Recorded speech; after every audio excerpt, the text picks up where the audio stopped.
Olá a todos, sejam muito bem-vindos ao Inspirando Cura. Meu nome é Emily Souza e esse é o primeiro vídeo da minha história, onde eu vou contar para vocês como eu descobri o linfoma de Hodgkin. Mostrar a vocês como foi o meu processo e como está sendo até hoje e que todo o processo é válido e que talvez você tenha sentido ou esteja sentindo as mesmas coisas que eu.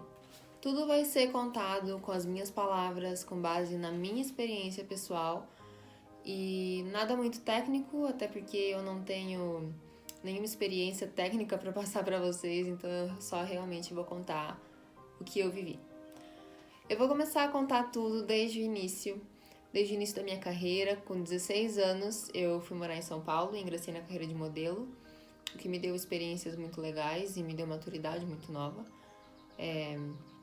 Ainda aos 16 anos, fui morar no Japão, o que foi um marco na minha vida, uma experiência muito incrível, que com certeza eu indico a qualquer um viver.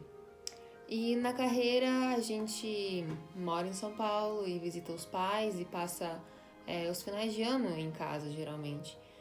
E foi num desses finais de ano, no ano de 2017, que tudo começou, todo esse pesadelo, posso dizer, começou. No dia 1º de janeiro de 2017, a gente estava na praia para passar o ano novo, que a gente sempre vai para Santa Catarina, num lugar chamado São Francisco do Sul, que é uma praia maravilhosa, uma cidade muito linda. E nesse dia 1º tava todo mundo cansado, todo mundo comendo horrores por uma semana. A gente já tava planejando de fazer exercícios e aproveitar a paisagem incrível da cidade enquanto a gente estivesse lá há algum tempo. Então eu e minha mãe decidimos sair no dia 1º de janeiro para dar uma caminhada. Nisso a gente decidiu subir o mirante que tem lá em São Francisco, que é um mirante bem alto, que tem mais de 300 degraus para subir. E lá de cima a vista é incrível, a vista é muito linda. Então a gente decidiu que nesse dia a gente faria isso. Eu vou tentar deixar aqui a foto desse mirante lá de cima do dia quando a gente subiu, desse dia 1º de janeiro de 2017. Eu sempre vivi na academia desde os 16 anos, sempre tive um bom condicionamento físico, então eu subi essas escadas muito rápido, subi correndo mesmo. Até porque minha mãe ficou lá atrás, cansada, enquanto eu já estava lá em cima. E não sofri para subir, foi tudo muito fácil, subi muito facilmente. Já lá em cima aproveitamos a vista, que é muito bonita, e logo depois a gente desceu, porque o sol estava começando a esquentar, e fomos para casa, para o apartamento que a gente estava hospedado.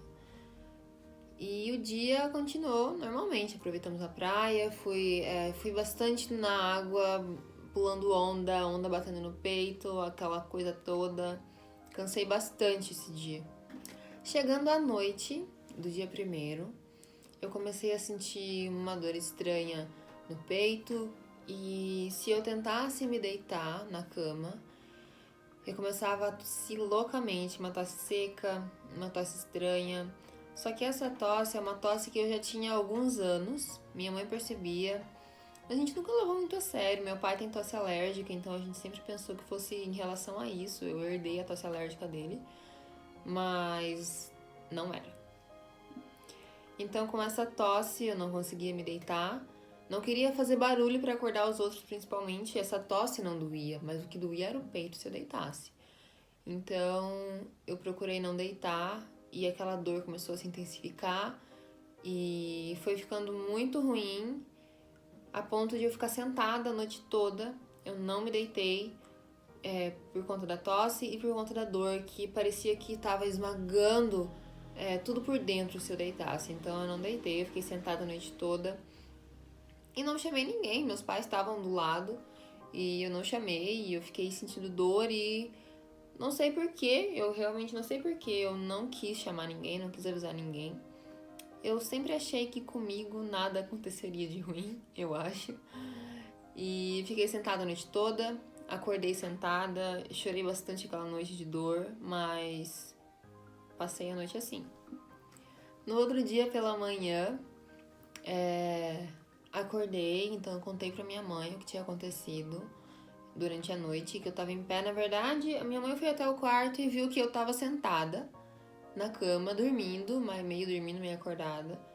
E aí eu contei pra ela que eu passei a noite toda daquele jeito, sentada na cama.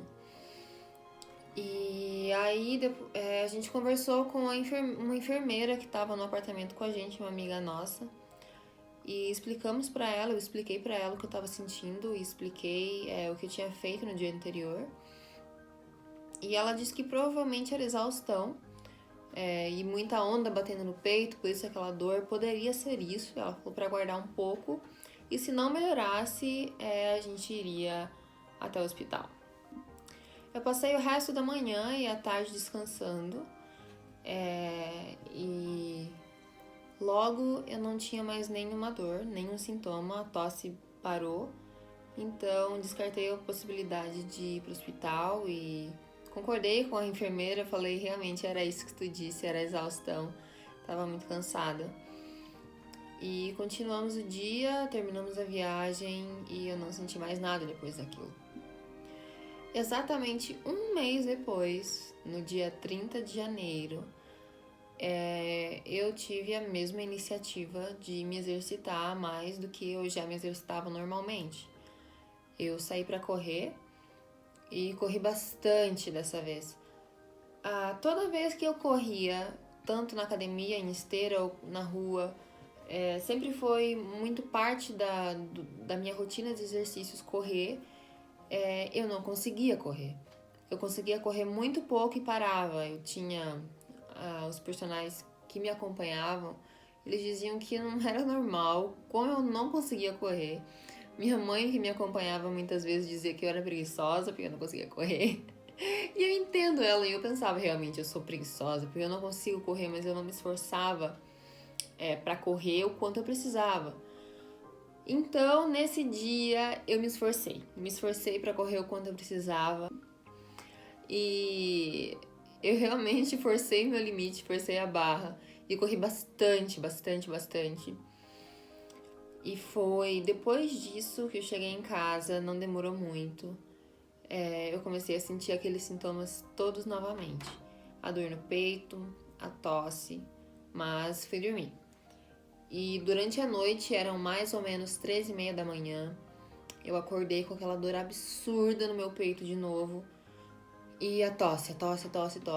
E eu não conseguia, depois que eu levantei e sentei na cama, eu não conseguia mais recostar nada. Não conseguia mais encostar minhas costas em nada, porque era muita tosse. A tosse tava louca mesmo. Então eu levantei da cama e eu fui pra sala. Porque eu pensei, já que eu vou ficar sentada a noite toda, então pelo menos eu vou assistir TV a noite toda. E sentei no sofá, assisti TV, até meu pai levantar bem cedinho e ver que eu tava no sofá. E eu expliquei pra ele mais ou menos o que tava acontecendo. E aí ele foi trabalhar, depois minha mãe levantou. Mas eu nunca contei exatamente o que eu tinha. Eu não sei porquê, mas eu nunca levei muito a sério nenhum tipo de sintoma que eu tivesse. Nunca achei que fosse nada muito grave acontecendo comigo. Depois disso, durante a manhã, eu continuei com aqueles sintomas e lá por meio-dia começou uma dor muito intensa no meu braço direito. Parecia uma facada no braço a cada 3 segundos e era bem horrível. Mas ainda assim eu escondia esses sintomas da minha mãe, eu dizia, mãe, eu tô bem. Eu só tava muito quieta e muito... Falei pra ela, tá doendo meu peito, mas não sabia o que era. E aí, depois de um tempo, ela começou a me monitorar minha febre. Lá por 3 horas começou a dar febre, começou a subir. E às 5 ela ligou pro meu pai, dizendo pra ele vir pra casa pra me levar pro hospital. Eu dizia que não, eu não ia pro hospital, não precisava ir pra casa. Mesmo assim, ele veio. E eu falei, não vou pro hospital, eu tô bem, não tô morrendo, não tá acontecendo nada. Eu tô só com essa dor, tomei uns remédios pra dor e continuei ali. Da mesma maneira que aconteceu na praia, eu imaginei que aquela dor fosse de esforço excessivo que eu nunca fazia, então eu não achava que tinha necessidade nenhuma de ir pro hospital.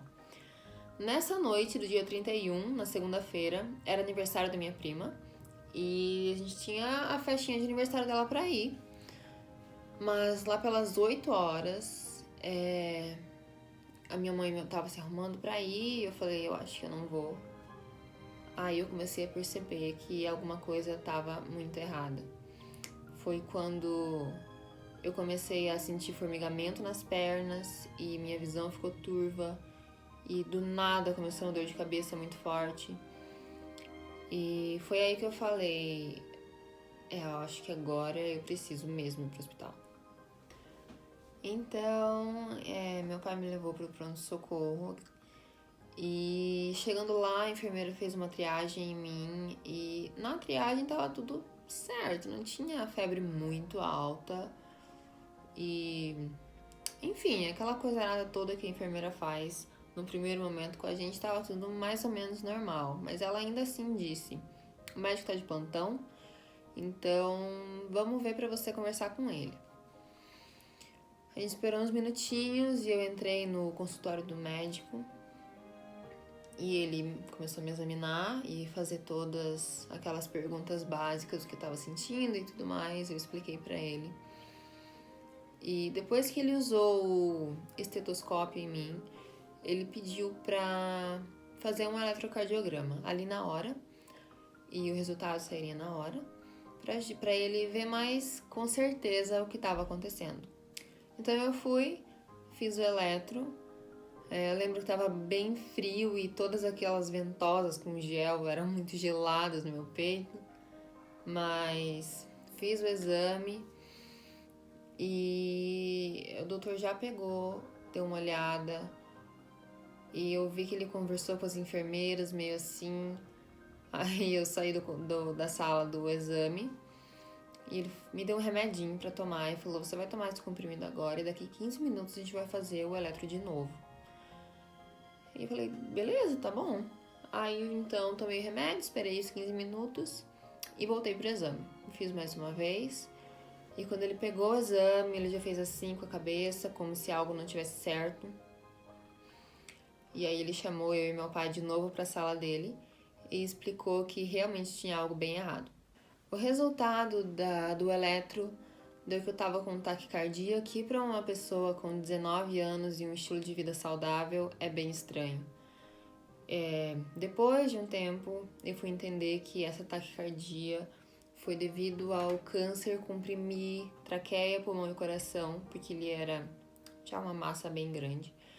Então, eu tendo corrido demais, eu precisava respirar mais e o ar simplesmente não passava, era uma coisa assim e tudo se misturou e virou uma bola de neve. Por isso aconteceu o ataque cardíaco. E aí, depois do diagnóstico, ele falou então que eu teria que ser internada imediatamente, então eu teria que ir pro hospital correndo. E eu e meu pai, a gente se olhou e não entendeu muito bem o que estava acontecendo, sabe quando não cai a ficha? Até meu pai falou, tem que ir agora mesmo, não dá pra passar em casa primeiro. O médico falou, não dá pra passar em casa, você tem que ir pro hospital agora. Ela tá com um quadro muito estranho e tem que ir pro hospital agora. E a gente falou, tá bom, mas saímos de lá parece que sem acreditar muito que era realmente sério. Então a gente passou em casa, e eu peguei umas mudas de roupa. Eu lembro até que a gente chegou em casa e minha mãe brincou, e aí, vai ficar internada? Meu pai falou, vai ficar internada. E ela também achou que ele tava brincando. E ele falou, não, vai ficar internada mesmo, tem alguma coisa acontecendo. E aí minha mãe ficou bem desesperada já. E fomos pro hospital, depois de pegar umas peças de roupas. Eu passei uns 5 minutos em casa ainda, bem sem noção, mas não era uma coisa que a gente estava acostumado a viver e realmente não tinha caído a ficha. A gente chegou no hospital e até a enfermeira que recebeu a gente me assustou um pouco, porque ela falou, meu Deus, uma menina de 19 anos com esse quadro, é muito estranho. E ela já veio correndo com maca e coisa arada pra me levar pro quarto. E eu tava bem assim, meu Deus, o que tá acontecendo? Nunca me caiu a ficha e nunca me passou pela cabeça, mesmo estando acontecendo tudo aquilo, que era uma coisa grave acontecendo comigo. Fui pro quarto, me medicaram na hora e me deram vários remédios. vários comprimidos, foi bastante coisa. E aí o médico responsável passou pra me dar uma olhada. E eu bem avoada, só tô aqui de passagem. E tava todo mundo muito estressado em volta de mim. E eu não. Depois de toda essa medicação, eu passei a noite muito bem, dormi muito bem. E no outro dia, logo cedo, começaram os exames. Eu fiz vários exames de raio-x, porque, segundo o médico, o raio-x estava muito estranho e ele queria várias vezes, que repetisse várias vezes para ele ter certeza do que ele estava vendo. E depois disso, vários exames de sangue e fui para outra cidade fazer outros exames. Mas nunca, mesmo depois desse dia de exames, no outro dia, nunca recebi um diagnóstico. O médico ainda continuou estudando o que poderia ser e me tratando daquele problema inicial que eu cheguei. Então eu continuava no hospital, depois de 3 dias, foi quando ele entrou no quarto e disse que me encaminharia a um especialista. Foi só o que ele falou. Até virei pra minha mãe depois que ele saiu e falei: ah, mãe, não sendo um oncologista, qualquer coisa tá bom. A gente tava desconfiando, eu, minha mãe, meu pai, a família, que poderia ser algum problema de coração, pelo meu avô ter muitos problemas de coração. Então essa era a nossa suspeita. Mas oncologista nem passava pela minha cabeça. Então foi a única coisa que eu lembrei de falar. Não ser um oncologista, tudo tá valendo. Depois disso, umas 5 horas depois, o médico voltou ao meu quarto para conversar comigo. E ele sempre brincava muito durante o tempo que eu tava ali. Ele brincava bastante comigo. Toda vez que ele passava, ele era bem brincalhão. De dizer, que você tava comendo, que eu parecia que eu só comia alface, porque eu era bem magrinha, tava bem magrinha. Então, ele sempre foi muito brincalhão. E nessa hora que ele entrou no quarto, ele tava super fechado. Ele não brincou nem um minuto. Até minha mãe brincou com ele e ele já não respondeu. Ele sentou na cama do meu lado e disse: Emily, eu vou te encaminhar a um especialista, que é um oncologista que eu confio muito. Quando ele falou a palavra oncologista, aí a minha ficha caiu de que era alguma coisa bem séria. Porque exatamente aquilo que eu falei no mesmo dia, que eu não queria que fosse, e era, na minha cabeça só passou o pior. Depois disso, esse mesmo médico conversou com os meus pais fora do quarto, sobre o que ele achava que poderia ser. Ele é um clínico geral, ele não ia dar nenhum diagnóstico completo, mas ele disse mais ou menos o que ele encontrou. Que no meu exame de sangue tava tudo meio errado, tava tudo bem alterado. E no raio-x tinha uma mancha que preocupava ele demais. E era uma mancha bem grande, que nem ele entendia exatamente o que era. Então por isso ele ia passar para um especialista. E depois dessa conversa, meus pais entraram no quarto e meio que conversaram comigo. Depois disso eu vim para casa. Mas estava tudo muito sério. Eles não me contaram tudo o que ele falou pra eles. Com medo da minha reação, porque eu já estava muito preocupada, eu já estava bem desesperada. Mas era pior do que eu imaginava. Então, eles estavam bem mais preocupados que eu. O médico daqui me encaminhou um especialista em oncologia que estava de viagem, então ele só estaria disponível em 10 dias. Nesses 10 dias, então, meus pais me contaram o que o médico contou pra eles logo depois, que, segundo o meu exame de sangue, eu tinha um quadro leve de leucemia. E poderia ter um quadro leve de leucemia, ele não deu certeza de nada. E por crença popular, minha avó veio aqui, falou muito que esses quadros de leucemia, a gente também deu uma pesquisada, uma coisa boa de comer seria fígado. Então eu comi muito fígado. Eu acho que eu comi mais ou menos uns 2 quilos de fígado por dia nesses 10 dias. Então hoje eu não consigo mais ver fígado na minha frente, é uma coisa que me deu um trauma. E eu já tava muito mal nesses dias porque eu tava tomando muitos remédios por conta daquele quadro do coração. Até dar os 10 dias eu continuei tomando esses remédios. E eles me deixavam muito fraca e o fígado me deixava enjoada. Então foram 10 dias bem bem chatinho de passar. Então, 9 dias depois de muito fígado de boi, eu deveria fazer um novo exame de sangue para levar para o médico especialista, um exame atualizado. E fiz esse exame logo pela manhã e a gente foi pegar esse exame depois de meio-dia. E comparando o exame atual com o exame anterior, que dava esse leve quadro de leucemia, tava tudo normal, tinha tudo voltado aos parâmetros normais. Então eu e minha mãe, a gente comemorou bastante, a gente pulou muito e pelo menos essa preocupação a gente não teria. Um dia depois dessa notícia boa do hemograma normal, a gente então foi na consulta com o especialista. E a gente, óbvio, eu tava muito assustada, né? Eu tava um pouco assim, não sabia exatamente o que estava acontecendo, então tinha muitas dúvidas.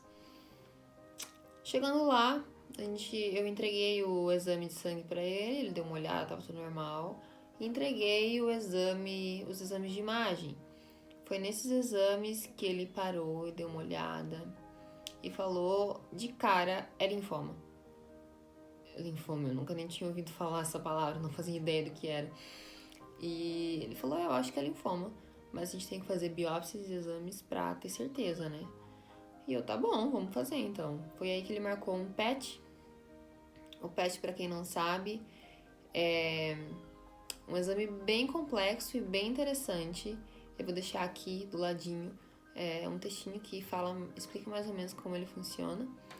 E se puderem pesquisar, é um exame muito legal, é um exame muito bom de existir, porque ele é extremamente importante para quem tem câncer.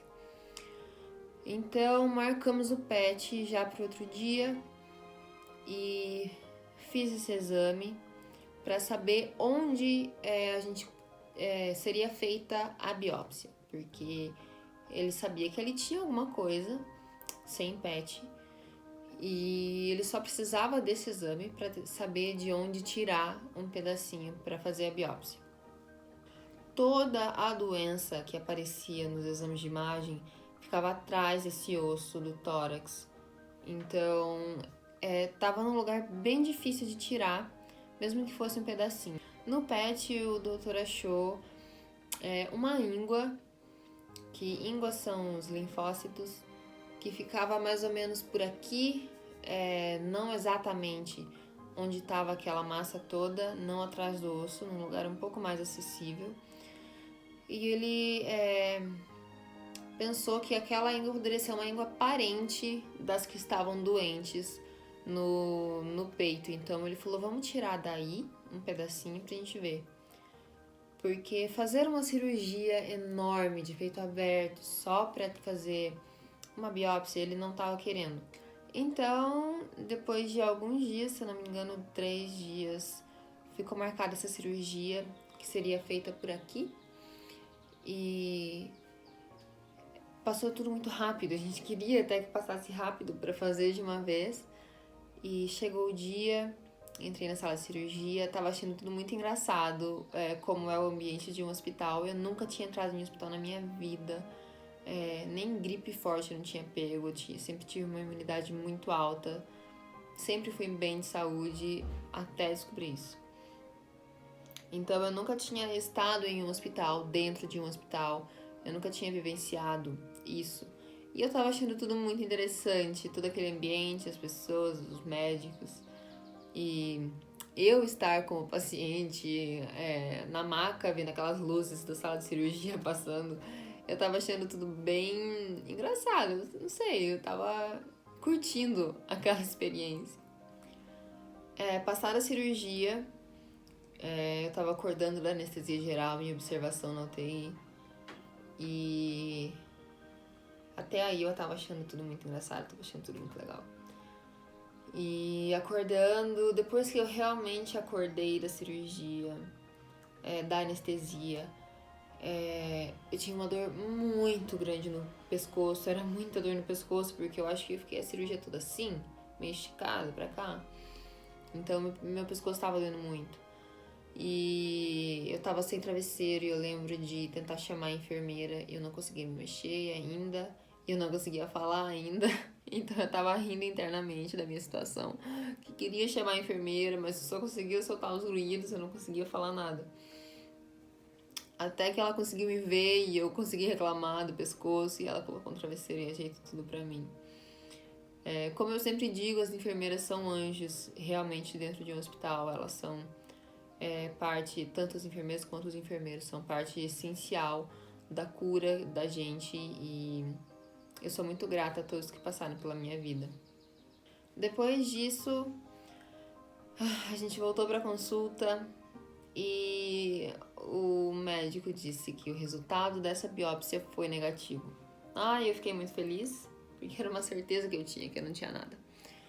E na minha cabeça passou que então tudo tinha acabado, tudo estava certo e eu ia embora. Mas não. Ele falou, como eu sei que ali tem alguma coisa, a gente não alcançou, a gente vai fazer outra cirurgia. E dessa vez, creio eu, que a gente vai ter que fazer essa cirurgia de peito aberto para alcançar essas células doentes do seu tórax. E aí voltou toda aquela aflição de ter que fazer uma cirurgia gigantesca para fazer uma biópsia. E é uma cirurgia muito complicada, serra um osso e é um processo de recuperação muito longo, com coletes e leva anos. Então a minha mãe nessa já ficou desesperada, eu fiquei desesperada. Na verdade, minha maior preocupação era a cicatriz. Como eu vou trabalhar com uma cicatriz gigantesca no meu peito? Não vai ter como. Minha maior preocupação era a minha carreira. Obviamente eu estava preocupada comigo, mas alguma coisa me dizia que, meu Deus, eu não vou mais ser nada, eu não vou mais conseguir lutar pelo meu sonho por causa de uma cicatriz. Então eu lembro que eu reclamei disso com o médico e ele falou, cicatriz agora é sua menor preocupação. Mas eu não estava aceitando de maneira nenhuma. Não exteriorizei isso na frente do médico, mas dentro de mim eu tava, meu Deus, isso não tá certo. Nesse momento, a minha mãe, a gente já tava saindo da sala e minha mãe voltou e com um terço na mão, ela disse que alguma coisa dizia pra ela tentar. Então ela voltou e implorou pro médico, pelo amor de Deus, não tem um outro jeito de fazer isso, um outro jeito de fazer essa cirurgia. Ela até me falou depois que a preocupação dela não era a cicatriz, a preocupação dela era o processo de recuperação, que era bem complicado. Então, ela voltou e implorou pro médico para repensar se não existia outro jeito. E realmente esse momento foi muito de Deus, porque se ela não tivesse voltado, não tivesse falado isso, eu teria passado por uma cirurgia bem complexa. E quando ela chegou e conversou isso com o médico, ele falou, eu posso estudar, eu vou tentar estudar com a equipe cirúrgica durante a semana, se tem a possibilidade de fazer essa cirurgia por vídeo, mas a gente só vai saber disso lá na hora da cirurgia, dentro da sala de cirurgia. Então, já foi uma esperança a mais, né? Já deu uma esperança pra gente que aquela cirurgia gigantesca não seria feita. Essa biópsia ficou marcada para dali mais ou menos 4 ou 5 dias. E esses 4 dias foram de muita aflição. Eu fiquei bem aflita porque eu não queria uma cicatriz gigantesca no meu peito. Era a minha grande preocupação no momento. No dia da cirurgia, eu já não estava mais achando graça em nada. Eu já não estava achando mais um ambiente interessante. Eu já não estava mais achando nada legal. Eu estava com muito medo mesmo de ter que passar por uma cirurgia tão grande. E deixei meus pais na sala de espera, bem apreensiva, fui para a sala de cirurgia e eu só lembro depois de acordar da anestesia geral na UTI e eu não conseguia me mexer, eu não conseguia sentir nada, mas eu tinha certeza que fizeram aquela coisa errada toda comigo, porque ali eu já não estava muito esperançosa, eu já não estava muito positiva nesse momento. Mas quando eu fui pro quarto, que eu já estava acordando um pouco mais, eu lembro dos meus pais irem me visitar. Então eles foram me ver depois da cirurgia E quando minha mãe entrou no quarto, ela viu o dreno no chão. Eu tive que pôr um dreno no pulmão. E quando ela viu esse dreno, ela meio que desmaiou, meio que se desesperou, porque ela não entendeu o que era. Depois que eu falei, não, mãe, não é nada demais, é só um dreno.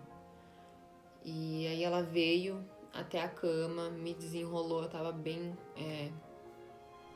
enroladinha com coberta. E ela tirou todas aquelas cobertas, eu lembro que era bem frio esse dia. E pra olhar o que tinham feito em mim. E não existia curativo aqui no meio, os curativos estavam todos pro lado esquerdo. Então foi aí que a gente viu que realmente deu certo a cirurgia por vídeo e não abriram meu peito. Até conversando com a minha mãe, eu lembro que a preocupação que eu sentia era muito pequena com certeza perto do que eles estavam sentindo. Minha mãe achava que eu sentia muita dor, meus pais achavam que eu estava sofrendo demais, que eu sentia muita dor e que toda aquela coisa de cirurgia era muito sufocante, era muito sofrimento. Eu não sentia nada de muita dor e eu sempre fui uma pessoa muito tranquila, eu sempre fui muito calma. E nesse momento eu continuei assim, levando a sério o que estava acontecendo, sim, mas muito tranquila, muito em paz. E eu não entendi, às vezes, o sofrimento da minha família em relação a mim, porque pra mim tava tudo muito bem, muito tranquilo, mesmo estando em toda aquela situação, eu já estava bem conformada. Se fosse pra ser algo horrível, a gente vai lidar com isso da melhor maneira possível. Mas eu não expliquei isso pra eles e eles achavam que eu sofria, que eu tava sofrendo demais. Foi uma coisa que meus pais mesmo me ensinaram a ser muito calma e muito paciente. E aí quando acontece uma coisa assim, eles ficaram bem doidos. E eu levei os ensinamentos bem a sério. Minha mãe sempre foi uma pessoa de muita fé. E ela repetia sempre a frase, vai ficar tudo bem, vai ficar tudo bem, vai dar tudo certo. Mas mesmo ela dizendo isso pra mim, eu via que ela não tava bem. Logo no outro dia, a gente voltou para reconsulta e aí tudo começou. O diagnóstico foi positivo para linfoma de Hodgkin e o doutor começou a falar como tudo seria, como seria o tratamento, e eu não tava ouvindo nada, eu tava assim, parece, sabe? Eu só escutei tudo que ele falou assim, mas não entendi nada. Não filtrei nada do que ele disse. E eu só sabia que dali pra frente a minha vida ia mudar completamente e tudo seria muito complicado. E eu vou fechar esse vídeo por aqui, porque ele já vai ficar bem comprido. E pra ser o primeiro vídeo do diagnóstico, eu vou mais ou menos dividir o meu diagnóstico, o primeiro tratamento e os outros, porque tem muita história pela frente. E no próximo vídeo eu vou explicar como começou a minha quimioterapia, como começou todo o meu tratamento, qual tratamento eu comecei, quantos ciclos foram, quais foram os sintomas, quais foram os efeitos, como foi com o meu cabelo, e eu vou contar tudinho pra vocês. Durante esse processo inicial, eu tinha muita certeza e muita fé de que eu não teria nada, mas mesmo depois desse diagnóstico, eu tinha muita fé ainda, muita fé em Deus e muita fé que daria tudo certo. Com o apoio da minha família, com o apoio dos meus amigos que sempre estiveram do meu lado, eu tinha absoluta certeza de que daria tudo certo e eu sempre fui muito positiva desde esse momento. Até ali eu fiquei um pouco desesperada, mas depois que é câncer, eu mudei a minha cabeça completamente para um modo muito positivo e para sempre ter essa certeza de que tudo não passaria de um pesadelo. Foi aí que eu decidi pra mim que o câncer não seria o meu fim, seria só um recomeço pra minha vida, e foi dali em diante que minha vida mudou completamente. Não deixem de curtir esse vídeo, deixarem um comentário se sentirem à vontade, se inscreverem no canal para ajudar muito e compartilhar esse vídeo para inspirar mais pessoas por aí. E é isso. Até amanhã. Beijão!